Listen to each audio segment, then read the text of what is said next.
اچھا دلاویز پہ آتے ہیں جی. کچھ زیادتی نہیں کر رہے آپ لوگ دلاویز سے؟ بیچاری اس کی بھی تو مجبوری میں شادی ہوئی, اتنا اس کو اتنے تانے دے رہے سکندر سے لے کے آپ بھی. میں تو وہی کر رہی ہوں جو مجھے رائٹر نے لکھ کے دیا اور جو میرے ڈائریکٹر نے مجھے بتایا. لیکن نہیں, اس میں دیکھیں یہ عورت جو ہے, یہ جو ساس ہے دلاویز میں, یہ بہت پازیٹیو ہے. اور ہمارے ڈائریکٹر ہیں مظہر معین, انہوں نے بھی مجھے کہا کہ یہ بہت پازیٹیو کیریکٹر ہے. صرف ظاہر ہے جو آپ کے ساتھ ہو رہا ہوتا ہے آپ اس حساب سے ریئیکٹ کرتے ہیں.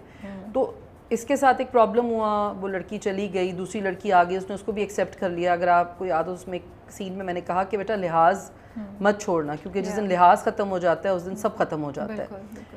لیکن جب وہ دیکھ رہی ہے کہ اس کے ساتھ دھوکے پہ دھوکا ہو رہا ہے, تو ایک دن وہ بھی مطلب پریشان ہو گئی نا. اس نے کہا یہ کیوں اتنا میرے ساتھ کیا ہو رہی ہے, کہ وہ پہلے اس کا بیک گراؤنڈ نہیں پتا تھا. تو اس لیے پھر آہستہ آہستہ تھوڑا, کیونکہ دیکھیں جو کہتے ہیں نا انسان کی عادت بدل سکتی ہے, فطرت نہیں بدل سکتی.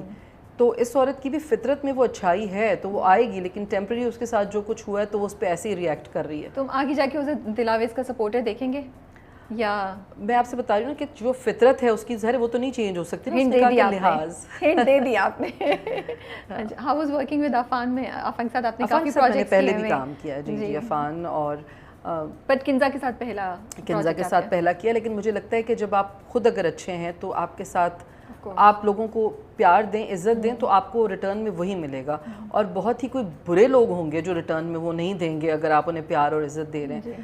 اور یقین کریں میں تو جتنے بھی لڑکے لڑکیوں کے ساتھ کام کرتی ہوں, میری ان کے ساتھ اتنی اچھی دوستی ہو جاتی ہے اور ہم اتنے اچھے ماحول میں کام کرتے ہیں.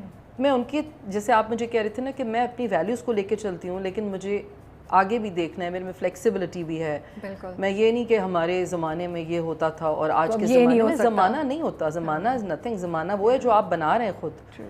تو میری تو سب کے ساتھ دوستی ہو جاتی ہے, فان کے ساتھ, کنزا کے ساتھ, اور جو بھی دوسرے کیریکٹرز اس میں تھے, بچے سارے لڑکے لڑکیاں, تو سب کے ساتھ. کوئی چیز بتائیں ہمیں عفان اور کنزا کے بارے میں, کوئی انٹرسٹنگ سیٹ سے یا ویسے آپ کا جو انٹریکشن رہتا ہے. میں آپ کو بتاتی ہوں, دیکھیں سب کے لیے نارملی ہم سب میک اپ روم میں ہلوائی کرتے ہیں. عفان از اے ویری ڈیسنٹ گائے, وہ آتے ہی سب سے سلام دعا کرتے ہیں اور بڑی اچھے, ان کی ماشاء اللہ ان کی بھی تربیت بڑی اچھی ہوئی ہوئی ہے, بہت رسپیکٹ فل ہیں towards colleagues, not seniors but every one.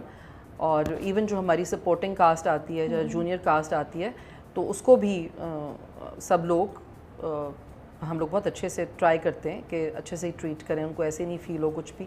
اور Kinza is also very respectful towards everyone, محبت سے پیش آتی ہے, وہ تھوڑا خاموش رہتی ہے اپنے آپ میں. اچھا کنزا چلبلی نہیں ہے؟ مجھے لگتا ہے چلبلی ہے, ضرور ہے, لیکن ہر وقت تو نہیں آپ ہو سکتے نا اوبویسلی کام کے وقت, لیکن very serious about her work.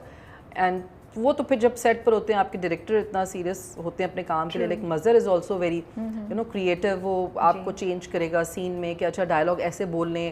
اور پھر وہ ہمارے لکس پہ بہت کام کیا اس نے, ہر کیریکٹر کی وہ ہمیشہ کرتا ہے. میں نے مظہر کے ساتھ بھی کافی کام کیا ہے, تو ہمارے لکس پہ کافی سب پہ کام کرتے ہیں کہ آپ کا لک ایسا ہونا چاہیے اور بیٹے کا ایسے ہونا چاہیے, یو نو پورا گھر کا آپ دیکھیں نا, ایک آپ کو الگ نظر آئے گی, فیل الگ نظر آئے گی. اور پھر یہ سب باتیں تب ہوتی ہیں جب آپ کا جو آپ کا پروڈیوسر ہے, جو آپ کی جیسے سیون اسکائی کے ساتھ ہم کر رہے ہیں, تو ہمیں ہر چیز اویلیبل کی جاتی ہے, ہمیں فیسیلیٹیٹ کیا جاتا ہے اس طریقے سے. تو پھر آپ کو مزہ آتا ہے کام کرنے میں, بیکاز آپ کو پھر وہ دوسرے پیٹی ایشوز نہیں رہتے نا, جب آپ اچھے سے آپ کو ٹریٹ کیا جا رہا ہے, آپ کو فیسیلیٹیٹ کیا جا رہا ہے. تو it was like good, it was fun working with everyone. Going back to start کرتے ہیں کہ بچپن سے آپ نے کبھی خواب میں دیکھا تھا, سوچا تھا کہ میں ایکٹنگ کروں گی؟ نہیں, میں نے کچھ بھی نہیں دیکھا تھا, بالکل بھی نہیں. میں نے سوچا تھا میں ڈاکٹر بنوں گی. اچھا, مطلب میری ماں نے بھی یہی سوچا تھا کہ میں ڈاکٹر بنوں گی, میرے بابا نے بھی یہی سوچا تھا کہ میں ڈاکٹر بنوں گی, بٹ میں ایکٹر بن گئی. پری میڈیکل کر رہی تھیں آپ؟ جی میں پری میڈیکل کر رہی تھی. اوکے, اور کس کالج سے پڑھا ہوا ہے آپ نے؟ میں حیدرآباد سے, سینٹ میریز اسکول تھا ہمارا وہاں پہ, پھر ہم کراچی آ گئے. دین کراچی آ کے I was in Urdu science college, then Nazimabad college for girls. تو اس کے بعد پھر میں نے فائنلی ڈی ایچ ایس سے گریجویشن کر لیا آ کے. بس میں نے کہا اب ہم سے نہ ہو پائے گا یہ ایکٹنگ کے ساتھ ساتھ, کیونکہ میں I was very young when I started modelling in 89-90. تو جب ماڈلنگ اسٹارٹ کیا آپ نے, جہاں میں نے سنا ہوا ہے کہ وہ آپ کی جاننے والی تھی, فیملی فرینڈ تھی, میری ممی کی فرینڈ تھی, ہاں کشور آنٹی, اور انہوں نے کہا کہ چلے جی میرے پاس اتنے پیسے نہیں ہیں. تو میں نے کہا اچھا چلے, امی نے کہا اچھا, مجھے نے کہا چلے پہن لیتی ہوں. تو بہت ہی بس ایسے ہی کر لیا پھر اچھا لگا اپنا آپ دیکھ تو جب اپنی تصویریں دیکھی پہلی بار میگ میں وہ تو اتنی بڑی بڑی پکچرز آتی تھیں ہاں وہ دیکھ کے میں پریشان ہو کیا گئی ری ایکشن تھا آپ کا؟ اٹ واز لائک اچھا اچھی لگ رہی ہوں نا. اتنا میک اپ پہلی دفعہ کیا تھا, اتنے عجیب سے بال بنا دیے اونچے اونچے, تو مجھے تھوڑا آڈ بھی لگ رہا تھا, لیکن یہ کہ بس فیشن ہوتا ہے ہر وقت کا ایک. پھر لے جا کے سب کو آپ نے دکھایا, دیکھیں میری بھول گئی ہوں میں, فرینڈز وغیرہ کو شو ماری آپ نے. 30 ایئرس ہو گئے, I think 30 know more then 32 years. یا ماشاء اللہ, اوکے, آئی ڈنٹ ریئلائز کہ اتنا لمبا ٹائم ہو گیا ہے. اوکے, تو پھر ڈراموں میں جب آپ آئیں برگر فیملی میں, that was your first drama? That was my first drama, اور اس کا بڑے مزے کا واقعہ ہے کہ میں ماڈلنگ کرتی تھی. تو کیا ہوا کہ جو میں نے کمرشل کیا تھا, میرا فرسٹ کمرشل تھا حبیب آئلس کا, ٹھیک ہے, اور وہ سب نے کہا کہ جب وہ کمرشل چلا تو سب نے کہا بھائی یہ ایک انڈین ماڈل انہوں نے بلائی ہے کہیں سے, اور یہ مطلب میرا نمبر نہیں دیا کسی کو, سب پوچھ رہے تھے بھائی کون ہے یہ, انہوں نے کہا کوئی انڈیا سے ہم نے ماڈل بلائی ہے اور یہ انڈین ماڈل ہے. انڈین ماڈل, ٹھیک ہے, ہاں, کیونکہ وہ بڑے کپڑے شپڑے بھی میں نے ویسے ہی پہنے ہوئے تھے, تھوڑے سے ذرا وہ انڈین اسٹائل کے کلرز اور وہ سب. تو اس کے بعد پھر خیر فائنلی سیما طاہر نے مجھے ڈھونڈ لیا, اور میں نے کرشی کے کمرشل سے پرنٹر فلو سے اسٹارٹ کیا. تو وہ کرشی گرل بنا دیا انہوں نے, اور وہ بہت برانڈ امبیسڈر بن گئی. میں کرشی کرتی رہی کافی 3-4 سال تک.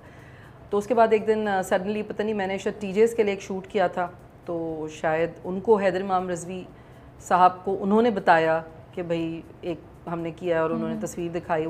سم ہاؤ انہوں نے مجھے کسی طرح کال کیا کہ جی آپ آ جائیں, ہم ایک سیریل کر رہے ہیں, ٹی وی پہ آ جائیں, ملنے آپ کا آڈیشن لینا ہے. تو اچھا, میں نے کبھی سوچا نہیں تھا. میں لکیلی مجھے لگتا ہے مجھے کچھ چیزیں نا شاید اللہ تعالیٰ نے میرا اسی طرح سسٹم بنایا ہوا تھا, تو مجھے پلیٹ میں رکھ کے کچھ چیزیں بڑے اللہ تعالیٰ نے ایسے دے دیں, تو میں بہت بلیسڈ ہوں. خیر, تو جب میں وہاں گئی تو میں نے دیکھا آڈیشن کے لیے لائن سے 8 لڑکیاں یہاں, 10 لڑکیاں یہاں. انہوں نے مجھے دیکھا, انہوں نے کہا اچھا جی یہ اسکرپٹ ہے آپ پڑھیں. میرا سب سے پہلے مجھے ہی پڑھوا لیا, میں نے اسکرپٹ پڑھا کے اچھا آپ جائیں آپ کو بتا دیں گے. میں نے کہا اچھا چلو ٹھیک ہے, مطلب میں کوئی سیریس نہیں اس کو اتنا لیا تھا. اینڈ سڈنلی رات کو آئی ریسیوڈ اے کال, ہاں کہ کل آپ کی شوٹنگ ہے, کل آپ آ جائیں. ہاں مطلب عجیب سا. پھر میرے بابا نے کہا کہ نہیں یہ تو میں تو تمہیں اجازت نہیں دوں گا بھائی یہ کرنے کی, اور تم نہیں کر رہی. میں نے کہا نہیں مجھے کرنا ہے بھائی, اب میں نے کمٹ کر لیا. انہوں نے کہا کل آ جائیں. تو خیر پھر جیسے تیسے پہنچ گئی آپ, کنونس کر لیا بابا کو, یا وہ ناراض تھے شروع میں آپ چلی گئی؟ میں نے کہا ایک کروں گی سیریل, پھر نہیں کروں گی. تو انہوں نے کہا کہ نہیں ایک نہیں ہوتا, جب ایک دفعہ ایک ہو جاتا ہے شروع کام, تو پھر دوسرا کام ضرور ہوتا ہے. بالکل ایسا ہی ہوا, اب تک کام چل رہا ہے. تو شروع میں جب برگر فیملی چلا تو کافی پذیرائی ملی تھی آپ کو, کافی لوگوں نے ایکسیپٹ کیا تھا, بہت اچھا. تو فین ری ایکشن کوئی بتائیں تب جب لوگوں نے پہچاننا شروع کیا باہر جاتی تھی, کوئی یاد ہے آپ کو؟ نہیں, مجھ سے پہلے بھی لوگ اس سے مجھے پہچانتے تھے, لیکن برگر فیملی سے ہاں بہت زیادہ ایک دم سے. وہ ایز اے ماڈل تو ہے, لیکن وہ ٹی وی پہ تو ریچ ڈفرینٹ ہوتی ہے نا وہ تو, اور پھر وہ رول اور وہ ڈرامہ بھی ایک اپنا تھوڑا سا ڈفرینٹ ٹائپ کا تھا اس زمانے کے حساب سے. میں آپ کو ایک بات بتاؤں, میں اب سوچتی ہوں نا تو مجھے پتہ چلتا ہے کہ اچھا مجھے اتنا زیادہ اسٹارڈم ملا. اس وقت نا میں نے کبھی اس چیز کو سوچا بھی نہیں. اس وقت نہیں ہٹ کیا تھا آپ کو؟ نہیں, مجھے پتہ ہی نہیں تھا نا, کیونکہ میں جب میں بل بھی رہی ہوں نا بعد میں, تو آپ کے لیے what's the big deal about that, but as a person who's been watching a lot of dramas, for me like I think alhamdulillah I am so blessed